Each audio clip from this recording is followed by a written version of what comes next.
¿Qué tal? ¿Cómo están? Nuevamente en Tu Salud en Cayetano a través de Cayetano Plus. Muchas personas sufren de asma bronquial. Se puede exacerbar con el frío, el calor, la humedad. Cualquier factor externo puede hacer que esta enfermedad se descompense por algunos días. Haya que recurrir nuevamente a la clínica, al hospital, para que me den tratamiento. En este momento estoy con broncoespasmo y muchas cosas más. Por eso el día de hoy hablaremos de el asma bronquial, cómo tratarla, se puede vivir bien con esta enfermedad. Vamos a tener todas las respuestas con el doctor Enrique Valdivia. Él es neumólogo, profesor de la Universidad Peruana Cayetano Heredia y médico asistente del Hospital Nacional Cayetano Heredia. Quique, ¿cómo estás? ¿Qué tal? ¿Cómo estás, Lili? Gracias por la invitación. A ti por venir, Quique. Empecemos definiendo qué es el asma bronquial. Bueno, el asma bronquial es una inflamación aguda de las vías respiratorias bajas, vale decir los bronquios, y es como los bronquios son las mangueritas por donde entra el aire a los pulmones. Si estas disminuyen su diámetro, entonces el aire pasa con dificultad y uno lo siente porque tiene dificultad para respirar y se puede escuchar un silbido de pecho, un pequeño sonido. O sea, básicamente es este bronquio, como tú mencionas, la manguerita que lleva oxígeno, no es el pulmón. No es el pulmón en sí, sino básicamente los bronquios, que son parte del pulmón. El asma bronquial, ¿cómo se diagnostica? Bueno, en realidad el diagnóstico del asma bronquial es un diagnóstico clínico, es decir, una persona que tenga estos episodios recurrentes que se pueden notar cada vez que hay un olor fuerte, un olor peculiar, polvos, humos, etc. ¿no? Y también hay un diagnóstico ya más certero a través de una espirometría y descartando que haya otras enfermedades presentes como tuberculosis, etc. ¿El asma bronquial desde qué edad se diagnostica? En realidad, el diagnóstico sólido de asma bronquial se dice que es después de los 6 años de edad. Pero nosotros podemos detectar obstrucciones bronquiales incluso desde nacimiento, ¿no? Desde los primeros años de vida. Si mi mamá, papá son asmáticos, ¿también seré yo asmático? Muy buena pregunta. La herencia genética juega un papel muy importante en lo que es el asma, ¿no? Y de hecho, si uno de los padres es asmático, tenemos un porcentaje que es un 30-40% de probabilidades de que el hijo o la hija tenga asma o pueda desarrollarlo en el futuro, porque no necesariamente el asma se va a aparecer en los primeros años de vida, sino que incluso puede aparecer más tardíamente. Claro. Cuando a alguien se le diagnostica de asma bronquial, muchas veces se dice que hay que sacar los libros del cuarto, las cortinas, las alfombras. ¿Qué pasa con todas estas cosas?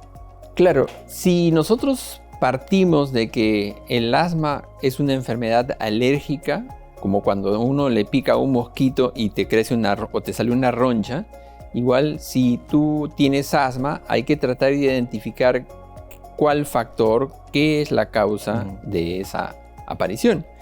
Entonces, una de las cosas más comunes que se detectaron en el desarrollo del asma eran los ácaros, ¿no? Que son como pequeñas garrapatitas, ¿no? Que viven en el pelo y en la piel, que se alimentan de esto y que quedan pegados en algunas partes de nuestra casa, del dormitorio, del cuarto, y que a la hora que uno los remueve y los inhala te generan la aparición de la crisis, ¿no? Claro. No hay una sola causa. No, para nada, son múltiples. Incluso hay asmas tardíos, o sea, hay personas que aparece el asma muchos años después, incluso ya de adultos, ¿no? O mayores de 50 años. ¿Y el asma finalmente se va a curar? Esa es una pregunta que no tiene respuesta. O sea, si es una enfermedad alérgica, obviamente, si uno puede evitar el alérgeno, lo que desencadena el asma, deberíamos decirle fin al asma. Pero no es solamente una sola cosa la que nos causa alergia, hay múltiples factores. Lo ideal es ir determinando cuáles son las causas que aparecen o que desarrollan el asma, y si puedes evitarlas, la gran mayoría, pues vas a tener una vida tranquila. Un paciente recién llega a la consulta, se le hace la espirometría, una buena historia clínica y se hace el diagnóstico correcto de asma bronquial. ¿Qué le vamos a dar? Muy bien, con respecto al tratamiento, entonces lo primero, evitar las causas desencadenantes. Esa es la primera parte. Y la segunda parte ya es la parte de medicación.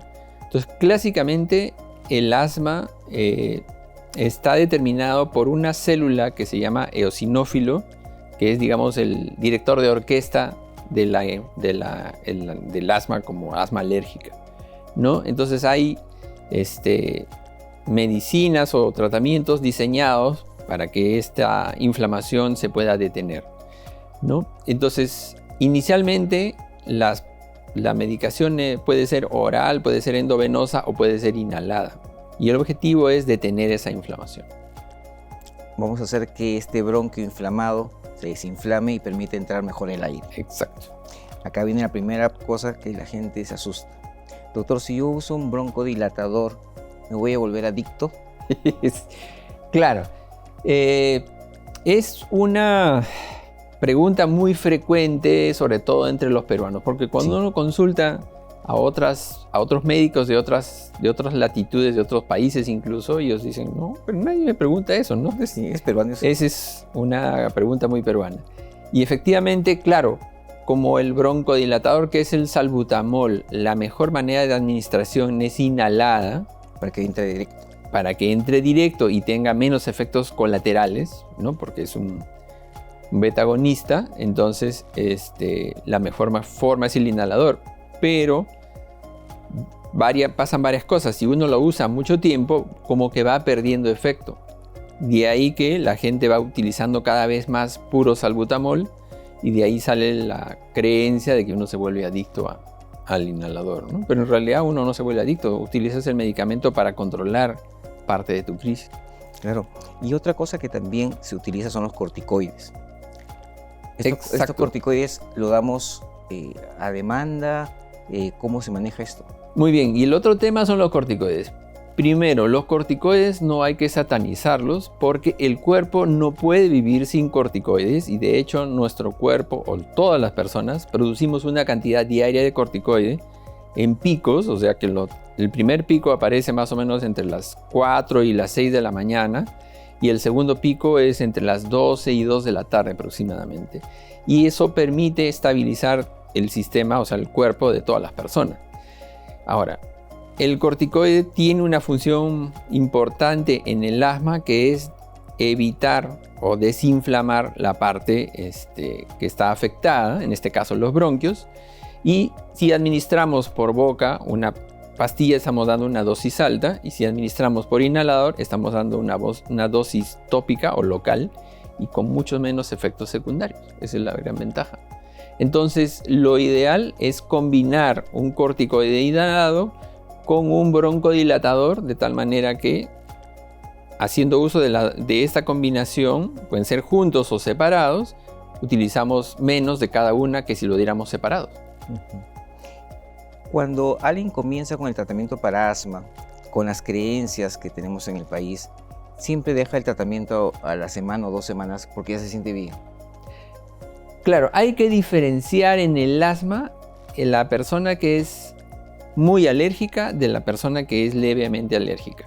Porque con eso podemos definir el asmático leve, el moderado y el severo. Entonces, un asmático leve inicialmente tiene pues poca necesidad de usar inhaladores porque tiene pocas crisis, no siente molestias, entonces hace su vida mayormente normal. Y una vez a la semana hace uso de sus inhaladores de manera correcta, entonces ese es un asmático leve.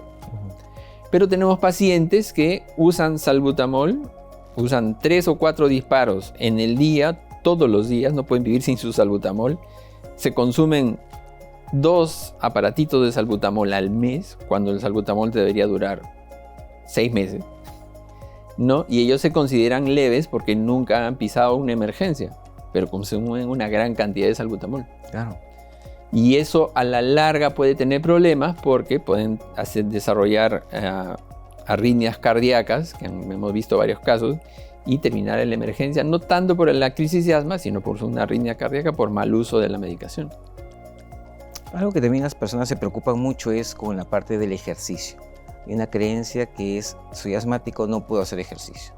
Bloquéame el ejercicio en el colegio, bloquéame el ejercicio, no puedo ir al gimnasio, no puedo nadar, no puedo correr, no puedo hacer nada. ¿Eso es cierto? No, y de hecho eso ha cambiado, claro. De la época en que nosotros éramos niños, Hace poquito.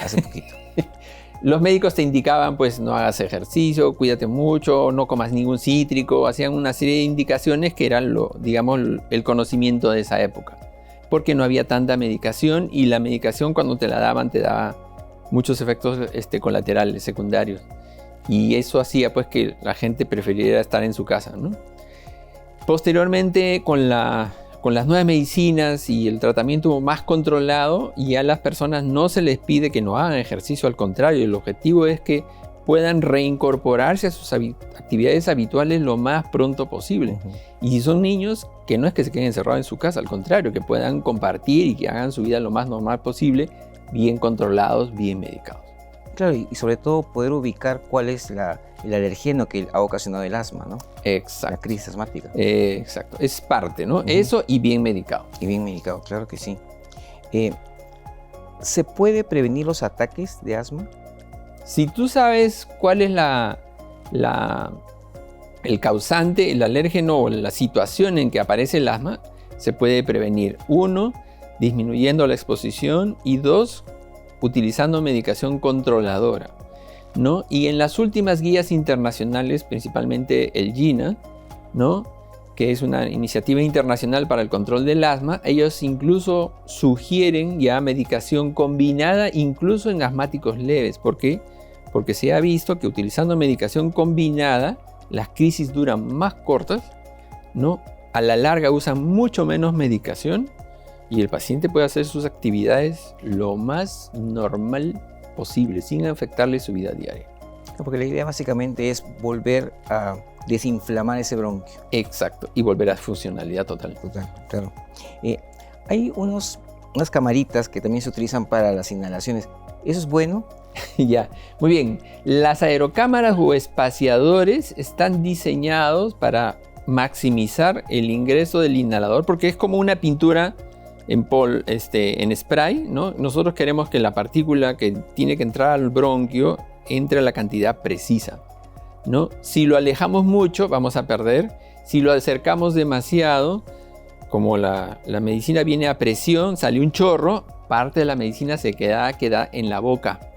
Y si no la enjuagas y no la sacas, también te va a ocasionar un poco de problemas en la boca. Y la tercera es la sincronización, porque el disparo tiene que venir en el momento en que tú estás tomando aire, de tal manera que la mayor cantidad de medicina entra directo a tu bronquio. Entonces, lo primero en el manejo de los inhaladores es enseñarle en la educación el correcto uso del inhalador, porque mucha gente agarra el inhalador, se lo mete en la boca y se da dos disparos, se lo tragan como si estuvieran tomando una pastilla y después dicen no me hace nada.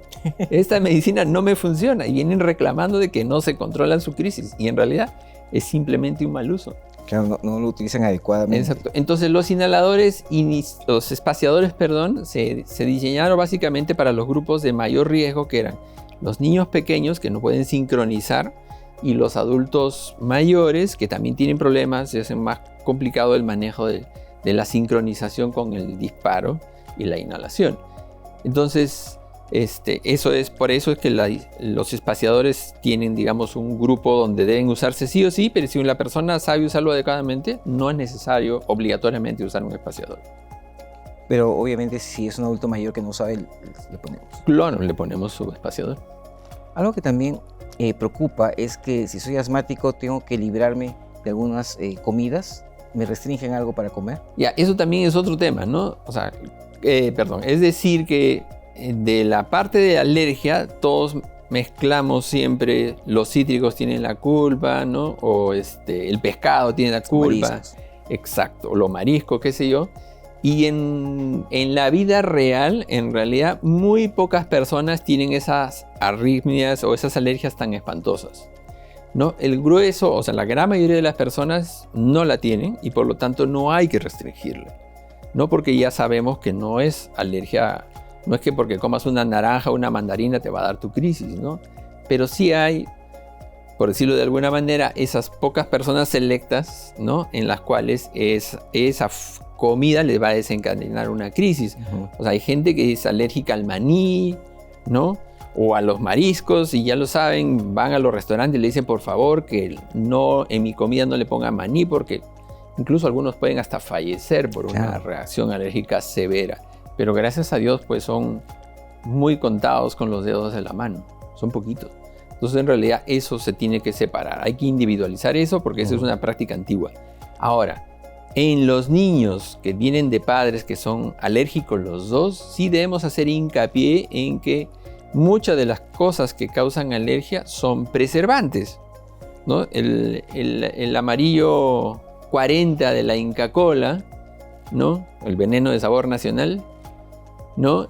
El colorante de la Coca-Cola, ¿no? Y en general, por ejemplo, las gaseosas tienen un colorante, un tinte y tienen un estabilizante, y algunas personas hacen alergia a eso. Entonces lo que tenemos que es que desde pequeños se acostumbren a usar menos cosas químicas, por así decirlo, y que coman lo más natural posible para ir seleccionando esa exposición, ¿no? Y aparte de la dieta, los estilos de vida saludable también. Y eso también es otra cosa importante. Por ejemplo, siempre a los niños que tienen problemas de asma se les sugiere que hagan natación, ¿no? Y no tanto por el cloro de las piscinas que les va a estabilizar, sino porque desarrollan una musculatura compensatoria muy buena y favorece eso la respiración. Y va haciendo tolerancia, y poco a poco muchas personas que han sufrido de asma de niños, poco a poco, al llegar a la adolescencia y luego a la adultez, ven que el asma desaparece, entre comillas, y desarrollan, por ejemplo, rinitis alérgica. Es otra combinación bien común, ¿no? Tienen la nariz tupida y la congestión solamente en las mañanas, pero y el asma como tal, muy rara vez les molesta. Ya se fue. Y ya se fue, pero no para siempre. Mucha gente también que tiene asma viaja al interior del país y ahí nunca le da un ataque de asma. Muy bien, es una buena pregunta y es una buena observación de parte de las personas.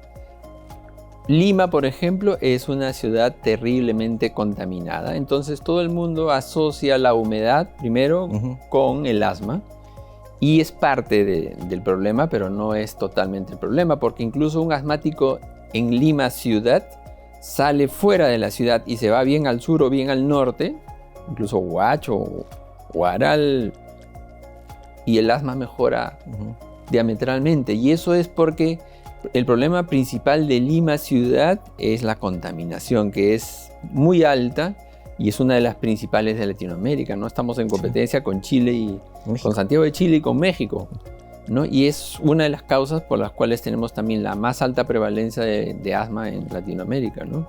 Está relacionada con la contaminación y la humedad, pero sobre todo la contaminación, ¿no? Favorece la presencia de ciertos hongos ambientales que son prácticamente casi escasos en la altura, porque la humedad relativa en la sierra pues es 25-30% y eso no los deja. Pero la alternaria, que es un hongo que hay en el aire en la sierra, que tiene poca humedad, ese sí está ahí. Entonces generalmente el asmático de Lima, cuando va a la sierra, mejora muchísimo. Y el asmático que es asmático en la sierra viene a la costa, sigue sufriendo de asma igual.